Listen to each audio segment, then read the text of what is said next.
Short term gains के लिए long term disaster हुआ इसका। हमारी बदकिस्मती से एस्टेब्लिशमेंट ने माजी से सबक नहीं सीखे।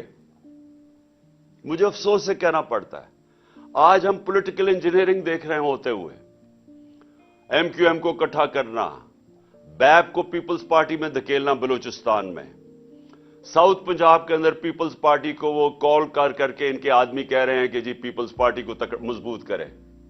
यहां पंजाब के अंदर नून लीग की हुकूमत लेके आए, वो जो नून लीग ने मुल्क का बेड़ागार कर दिया, वो अब उसको पंजाब में लाना चाहते हैं।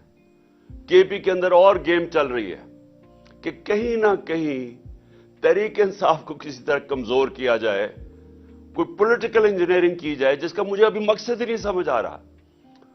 अकल तो यह कहती है कि एक स्ट्रांग गवर्नमेंट चाहिए पाकिस्तान को इस दलदल से निकालने के लिए।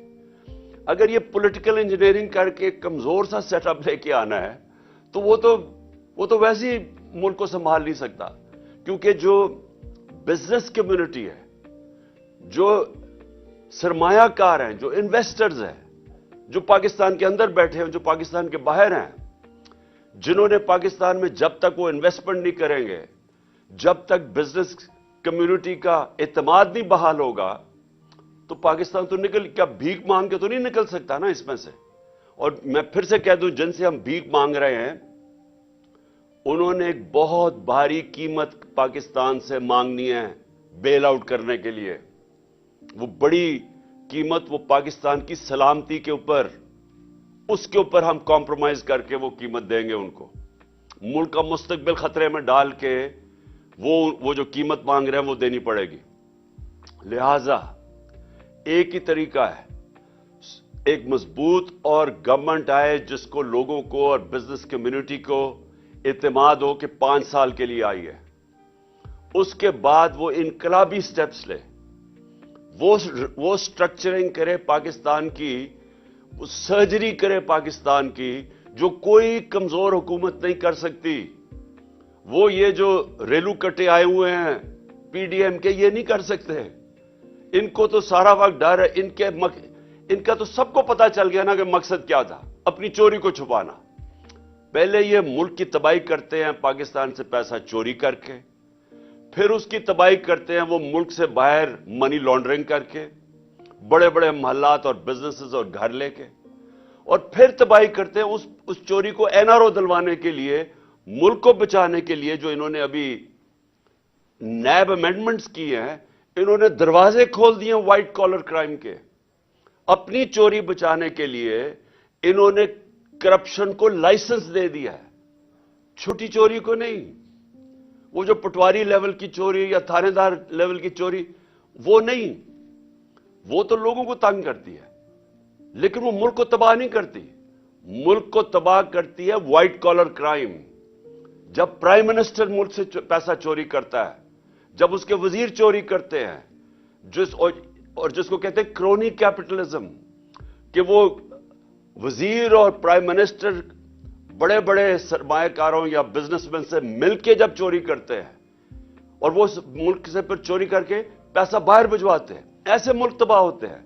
ये सिर्फ पाकिस्तान का मसला नहीं है, ये आज अगर आप सारी दुनिया की डेवलपिंग वर्ल्ड देख लें, डेवलपिंग वर्ल्ड का मतलब जिधर गुर्बत है, वो सारी दुनिया के उन मुल्कों में जिधर गुर्बत है, वहां सब इस तरह की चोरी हो रही है। व्हाइट कॉलर क्राइम पकड़ी नहीं जाती, वहां वो पैसा चोरी करके बाहर भेजते हैं, ऑफशोर बैंक अकाउंट्स में, लंदन जैसे बड़े बड़े मेफेयर के फ्लैट्स में, वन हाइड पार्क, जिधर को कुछ 10 अरब रुपए का जनाब शरीफ खानदान के बेटे के घर में रहता है। ये चोरी तबाह करती है कौमों को। डॉलर कम होते हैं, रुपए की कीमत गिरती है, रुपए की कीमत गिरती है, महंगाई आती है, गुर्बत बढ़ती है। जब आपका रुपया गिरना शुरू होता है, कोई इन्वेस्ट नहीं करता, वो पैसे लोग सारे डॉलरों में रखने शुरू हो जाते हैं, डॉलराइजेशन ऑफ इकोनॉमी हो जाती है, इन्वेस्टमेंट रुक जाती है, बेरोजगारी बढ़ जाती है, महंगाई बढ़ जाती है, जो आज पाकिस्तान में हो रहा है। तो इसलिए ये जो वक्त है, ये वक्त है जद्दोजहद करने का। हम एक पुरअमन इनकलाब बैलेट बॉक्स के जरिए लाना चाहते हैं। मैं सारी उन कुव्वतों को कह रहा हूं जिनके पास इस वक्त ताकत है, मैं आज आप सबको कह रहा हूं कि अगर आप आज सब मिलके, सारे इदारों को मैं कह रहा हूं कि ये पाकिस्तान हम सब के हाथ से निकल जाएगा। हम अब श्रीलंका सिचुएशन के पहले तो जब मैंने बात की थी 1 जून के अंदर एक इंटरव्यू दिया था मैंने सबी इब्राहिम को, तो मुझे कहा था गद्दार है ये। आज सारी दुनिया वो बातें कर रही है कि हम जा रहे हैं उधर जिधर श्रीलंका का मतलब यह कि लोगों ने सड़कों पे अब आ जाना है। आटे की कीमत जिधर चली गई है और आटा मिल नहीं रहा, वो जो बेचारा एक आदमी कल आटे की लाइन में खड़ा होकर अपनी जान खो बैठा है, ये अब आगे मजीद और बढ़ने वाला है। लोगों को खाना जिस रेट आटा की कीमत गई है, हमें सबसे सवाल पूछना चाहिए कौन सी क़यामत आ गई पाकिस्तान में कि क्या अप्रैल में क्या था, मार्च में पाकिस्तान किधर खड़ा था और आज किधर खड़ा है? क्या हुआ है? हम सबसे मुश्किल तो तेल की कीमतें थी ना, तेल ऊपर चला गया था। हमारे दौर में 70-80 अरब डॉलर से तेल की कीमत चली गई थी $110-115 तक। मुश्किल तो हमें वहां पड़ी हुई थी, अब तो तेल नीचे आ गया है। तो क्या ये वजह है कि आज पाकिस्तान में कीमतें भी आसमानों पे चले गई हैं, रुपया भी गिर गया है, इंडस्ट्री भी बंद हो रही है? आज 50 साल में सबसे ज्यादा महंगाई है पाकिस्तान में और बढ़ती जा रही है। आज कोई मुझे समझाएं कि क्या वजह है कि पाकिस्तानी दिल मायूस होकर मुल्क छोड़ के जा रहे हैं। 7.5 लाख पाकिस्तानी छोड़ के मुल्क चले गए हैं। उम्मीद खत्म हो गई है।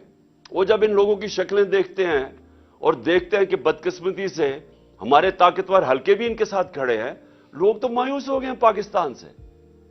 तो ये वक्त है, ये मैं सारे इदारों को कह रहा हूं कि ये वक्त है मुल्क को संभालने का।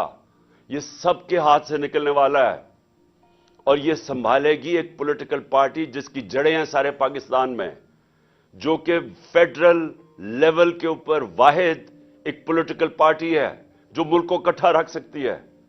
हमारे दुश्मनों का एजेंडा पूरा हो रहा है। ये तो हुकूमत ऐसे आई है, ये जो इंपोर्टेड हुकूमत है, ये तो ऐसे आई है कि एक एजेंडा पे आई है मुल्क को तबाह करने के लिए और मुल्क को अपने घुटनों पे करने के लिए, ताकि हम कमजोर हों और फिर हम जो बैरूनी एजेंडा चाहता है, हमारे दुश्मन चाहते हैं कि कमजोर पाकिस्तान को टुकड़ों में कर दे, ये तो उस तरफ जा रहे हैं हम। ये है वक्त एक्शन लेने का। एक्शन क्या है? Free and fair elections. कोई हम किसी से मदद नहीं मांग रहे, हम कोई किसी की सपोर्ट नहीं चाह रहे, हम सिर्फ जमहूरियत चाह रहे हैं इस मुल्क में साफ और शफाफ इलेक्शन करवाने की। यह सिर्फ हमारी डिमांड है पाकिस्तान में, अब नहीं। जब से मेरी गवर्नमेंट, बल्कि जब यह साजिश हो रही थी, मैंने तभी इलेक्शन अनाउंस कर दिए थे। हमें इलेक्शंस चाहिए। इलेक्शंस से एक ही तरीका है। मैं आज चैलेंज करता हूं, किसी तबके से आज पूछ ले कि जनाब हम कैसे निकलेंगे इसमें से, इस दलदल में से कैसे निकलेंगे? हर अक्लमंद इंसान एक ही बात करेगा, साफ और शफाफ इलेक्शन। और कोई पॉलिटिकल इंजीनियरिंग खुदा के वास्ते ना करें। ये जो हमारे मुल्क में एस्टैब्लिशमेंट ने पॉलिटिकल इंजीनियरिंग की है, पीछे उठा के देखें कितना नुकसान पहुंचा है पाकिस्तान को।